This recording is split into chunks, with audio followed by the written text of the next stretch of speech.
There are 3 books in the Bible known as the wisdom literature: Proverbs, Ecclesiastes, and Job. The first, Proverbs, showed us that God is wise and just. Yeah, we learned that God has ordered the world so that it's fair. The righteous are rewarded, the wicked are punished. In other words, you get what you deserve. But then we meet Ecclesiastes, who observes, people don't always get what they deserve. He said the world isn't always fair, that life is unpredictable and hard to comprehend, just like smoke. And this makes you wonder, okay, well, is God wise and just? Exactly. And so it's that question that is being explored in the final book of wisdom, Job. All right, let's dive in.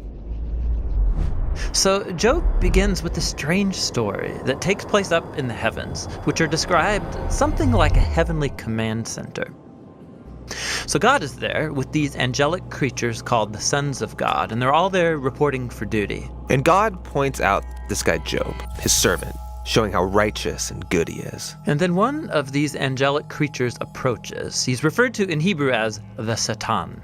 The Satan? Who is this? Well, this word is actually a title, which literally means the one who is opposed. So out of this whole crew, he is the one questioning how God is running the world. And he proposes that Job might not actually love God, that he's only a good person because God rewards him.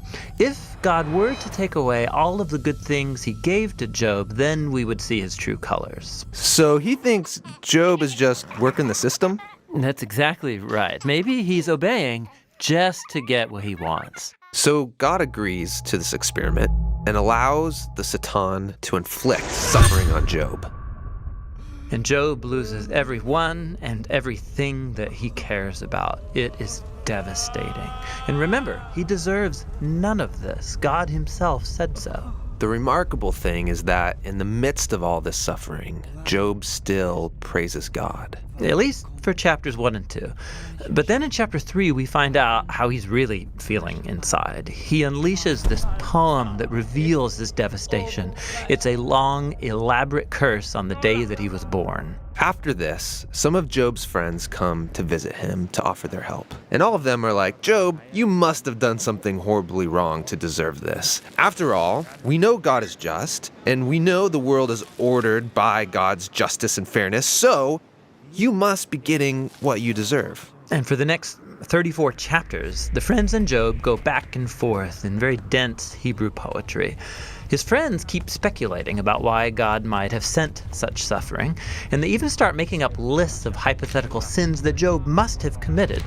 But after each accusation, Job defends his innocence. And Job is innocent. He is. He's also on an emotional roller coaster.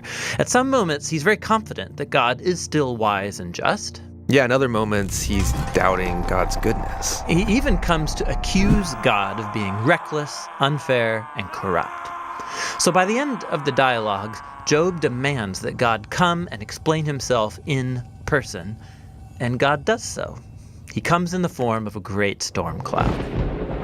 Now, God doesn't give Job a direct answer. He doesn't tell Job about the conversation with the Satan. Yeah, he does something very different. He takes Job on a virtual tour of the universe. He shows Job how grand the world is, and he asks him if he's even capable of running it or understanding it, just for a day. He shows Job how much detail there is in the world, things that we might see every day, but really don't understand at all. But God does. He knows it all intimately. He pays attention to the beauty and operations of the universe in ways that we haven't even imagined and in places that we will never see. Then to conclude, God shows Job 2 wondrous beasts and brags about how great they are. Yeah, they are dangerous. I mean, they would kill you without even thinking about it. And God says they're not evil. They're actually a part of his good world. And then that's it. That's God's whole defense. It's kind of weird. I mean, what was this all about? It seems to be this. From Job's point of view, it looks like God is not just. But God's perspective is infinitely bigger. He's dynamically interacting with a whole universe of complexity when he makes decisions. And this is what God calls his wisdom. So Job asking God to defend himself is actually kind of absurd. He couldn't comprehend this kind of complexity even if he wanted to. So where does this leave us? Well, it leaves Job in a place of humility. He never learned why he suffered, and yet he's able to live in peace and in the fear of the Lord. But that's not where the book ends, because after this, God restores to Job double everything he had lost. And this, again, is surprising. I mean, is this a reward? Is God saying, "Congratulations, Job, you passed this elaborate test"? No, I mean, the whole book just made the point that Job losing everything was not a punishment, and so now getting it back isn't a reward. So why does he get it back? Well, apparently, God, in his wisdom, decided to give Job a gift. We don't know why. But what we do know is that Job is now the kind of person who, no matter what comes, good or bad, he can trust God's wisdom. And that's the book of Job and the end of our wisdom series. These biblical books of wisdom are amazing. Each one offers a unique perspective on the good life, and you need to hear all of them together as you learn to live with wisdom and in the fear of the Lord. Hey you guys, thank you for watching this video from The Bible Project. You can find a lot more videos just like this one on our YouTube channel, The Bible Project, or at our website, jointhebibleproject.com.